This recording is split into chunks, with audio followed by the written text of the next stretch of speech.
The Doomsday has already started to happen, and it's not a clock that is counting towards an event. The Russo brothers already confirmed that the release footage aren't just trailers, they are stories and clues. But this completely changes how we interpret things.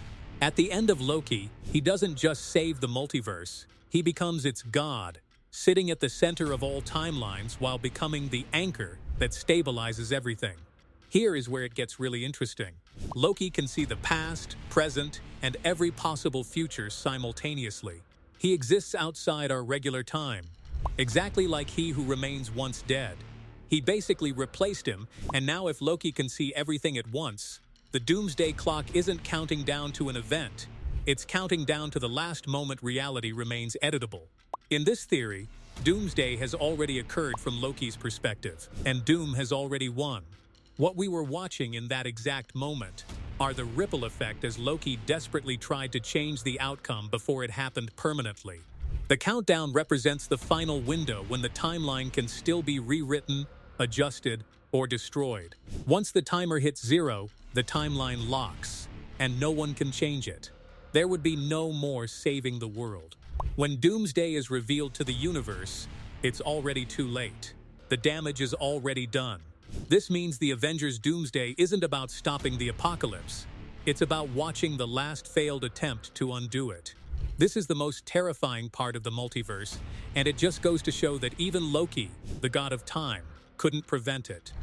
Timestamp code. You might be wondering that one of the wilder discoveries would be about some kind of villain or variance, but it's none of that. It's about numbers. At the end of each Doomsday teaser, strange number sequences flash on screen. Initially, they look like dates, but if we look at them carefully, they align perfectly as timestamps pointing directly towards the Avengers Endgame. Let's look at Steve Rogers' teaser showing 1420. If we jump exactly 1 hour, 24 minutes, and 20 seconds into the Endgame, you land on the Ancient One explaining the branch timelines to Bruce Banner, which is seen establishing how messing with time doesn't fix reality, but fractures it. Thor's teaser code is 11scene20, and it takes you to Loki shape-shifting into Captain America, surface-level playful, but it is tied to his reality, which is deception and multiversal chaos. The X-Men-themed teaser gave us 1120, which lands on Rocket telling Thor that he still has something worth fighting for and that he can help his family. Timestamp 104020 also points to Rocket asking Ant-Man if he wants to go to space now, moving back. If we see these scenes individually, they seem like they are quite random, but together they tell a specific story. These are all moments the Avengers justified rewriting the universe, deciding that bending reality is the only way to save it. If the Avengers spent years correcting the timelines, stopping outcomes from happening, and deciding which realities exist, then Doomsday may not be about stopping a villain, but about facing the consequences of changing the multiverse. What happens when someone like Doom realizes that they were one of the outcomes that got erased? What's unique about Marvel is that they love hiding the future inside the past. If the trailers are the coordinates that are pointing back to the Endgame, then Doomsday isn't about the future. It's about what the Avengers already did in the past. I'm doing a $100 Amazon gift card giveaway to celebrate when this channel reaches 1,000 subscribers. No action is required to enter. I'll randomly pick a winner once we hit the milestone. If you want to follow the journey or see the winner announcement, feel free to subscribe. Captain America causing incursion. Next up is another crazy secret because Dr. Doom doesn't think he's the villain. He thinks he's just fixing the mistake that goes back to Captain America at the end of Endgame. Steve Rogers stays in the past to live a full life, eventually returning as an old man. On the surface, it's the perfect ending. But if we look at multiverse logic, it makes things worse by staying behind. He created branch timelines, which added multiple versions of Captain America that exist across reality. This gave birth to overwhelming timelines that are colliding and destabilizing the world. In Marvel lore, an incursion happens when two universes have the same space, and they start to collapse into one another. This leads to total annihilation. According to these secrets or theories, we might say Dr. Doom believes that Captain America is the one who caused an incursion by disrupting the natural flow of time.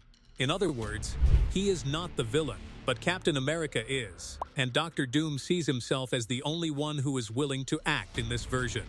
Doom even goes back to the multiverse, not to conquer, but to remove this variable. Captain America isn't a symbol of hope to him, he is a messy individual who changed the entire timeline for his selfish reasons. This reframes everything, because now Doom isn't angry because the Avengers failed, he's angry because they celebrated the mistake that they made. In this sense, Doomsday doesn't become a war against injustice. It becomes a moral war, which reveals two sides of the same coin. What if Dr. Doom is right? And what if he didn't become the villain? But it's a hero who unintentionally caused an incursion, and now he must be removed. Before we reveal the next shocking secret that will blow your mind, please subscribe to the channel if you are enjoying the video so far. Reed Richards erased. The next one comes from a fan-made edit that reframes Dr. Doom not as a villain who lost, but as someone who was written out of existence. In this edit, we see Reed Richards facing Doom, who delivers a chilling line, "I was there until you decided I wasn't. You didn't defeat me, you revised reality." This one sentence changes everything. This theory suggests that during the Fantastic Four events, Dr. Doom was not only present, but also shaped the entire event. Something went wrong, which was bad enough that Reed Richards had to make an ultimate decision instead of stopping Doom. He removed him from the timeline entirely. He wasn't killed or imprisoned. He was simply erased. This would instantly explain why Dr. Doom is so obsessed with Reed. In this version, Doom is not even motivated by jealousy or ego alone. He's driven by the trauma of being erased, of knowing that he existed, matters, and that he made the decision to erase himself from the timeline. It also fits with the MCU's current direction, from Loki to No Way Home to even Multiverse of Madness. Marvel has repeatedly established that rewriting reality doesn't just erase consequences. If Doom was erased through reality revision, then Avengers Doomsday would be quite interesting. In other words, Doom isn't trying to destroy the world. He is trying to restore himself and punish the man who decided that he shouldn't exist. He is the one who shouldn't exist. Think about it for a second. Right now, Doom is seen as a mindless villain, but this version of Doom would be more dangerous than the standard MCU villain. He would become the proof that even Reed Richards can play God, and gods make enemies, especially when they rewrite the universes. Tony Stark's secret. Another secret that refuses to die is the idea that Tony Stark was never really Howard Stark's biological son. The MCU itself may have planted the seed in Avengers Endgame. When Tony and Steve travel back to 1970, Tony clearly inputs July 4th, 1917 to the time-space GPS. However, Tony Stark's official birth date is May 29th, 1970. Why is Howard Stark excitedly talking about his wife being pregnant when Tony should already be born? To make things worse, Tony looks visibly confused during the scene, but he brushes it off with sarcasm. However, his expressions say otherwise, like something just doesn't quite add up. In Marvel's Earth 616 comics, Tony Stark is adopted. Howard Stark is his biological son. Howard Stark's biological son is Edward Stark, who dies young, and Tony is later adopted by Howard and Maria Stark. The MCU has never really confirmed this, however, the theory goes here. What if the baby Howard that Howard was expecting in 1970 wasn't Tony at all? What if the child meant to be born into the Stark family was Victor Von Doom, and it is just the circumstances that changed that destiny? In this scenario, Doom and Tony are basically parallel outcomes of the same origin. One is raised by the Starks and becomes Iron Man. The other one, who was raised elsewhere, becomes Doom. This would explain why a multiversal Doom could arrive in H666 and ask the horrifying question, "Why do you have my father? Why are you Iron Man in this universe?" It would also reframe Tony and Howard's relationship. If Tony was adopted and either knew or subconsciously sensed it, that distance suddenly makes a lot of sense. Nothing here is confirmed yet, but Marvel loves hiding massive reveals inside humorous lines and making us feel even more confused. Loki recruiting multiversal Avengers army. Here's another thing that could potentially happen. If Avengers Doomsday is truly an unwinnable battle head-on, then Loki's only option isn't strength, it's to recruit people on scale. This theory, this secret, is that Loki's entire plan is to stop Doom. Loki's entire plan to stop Doom isn't to outfight him, but to outnumber him by the end. He becomes the god of stories, a weak who understands every single timeline at once. In the comic run Avengers Forever, we are introduced to the Avenger Prime. This is a Loki variant whose job is to protect the multiverse itself. In that story, Loki faces Doom Supreme, a version of Dr. Doom that is trying to rewrite all of existence in his own image. They don't fight alone. Both Loki and Doom assemble multiversal armies. Loki recruits a fractured Avengers team that are pulled across multiple realities. Here we see multiple Captain Americas, including Captain Carter and Old Logan, empowered by the Phoenix Force, and a cosmic Black Panther. We even see the Infinity Thing.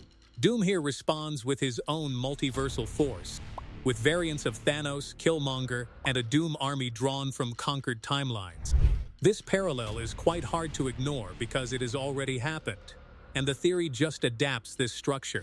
Loki doesn't face Doom as the lone god at the center of the multiverse trying to kill him, but instead, he gathers an army that is too overpowered to kill Doom himself. It would also explain why Doomsday feels less like a traditional Avengers movie, but more like a collision of reality, something from the Doctor Strange movie. It also fits Marvel's current direction because there are fewer standalone heroes, with more variants and wars fighting across timelines instead of series. So which theory blew your mind? Which secret blew your mind? Let us know in the comments down below. And if you enjoyed the video and want to see more videos like these, do give us a sub.